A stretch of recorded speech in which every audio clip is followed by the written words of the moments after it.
ஏதாவது ஒரு பிரச்சனைனா விஜய் வெளியவே வர மாட்டாராம். இது யார் சொல்றா?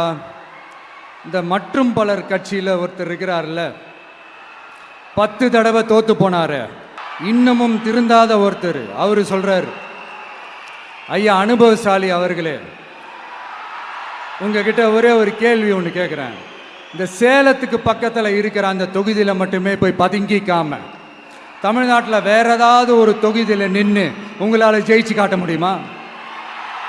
சாரி, முதல்ல நிற்க முடியுமா? முதல்ல அதை செஞ்சுட்டு அப்புறமா இந்த விஜயை பற்றி பேசுங்க பாஸ். சும்மா நசன்னு சொந்த தொகுதியிலேயே தோத்துருவோம்னு பயந்து தான் நம்மளுடைய சின்னத்தையே திருடினவர் தானே.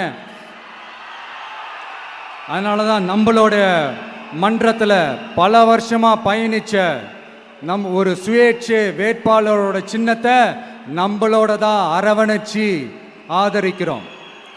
அதனால எடப்பாடி தொகுதி மக்களே, அந்த சுயேட்சை வேட்பாளரோட சின்னத்தில் அந்த டிவி சின்னம், அந்த டிவி சின்னத்தில் நீங்க ஓட்டு போடுறது நம்ம விசில் சின்னத்துக்கு நீங்க ஓட்டு போடுற மாதிரி.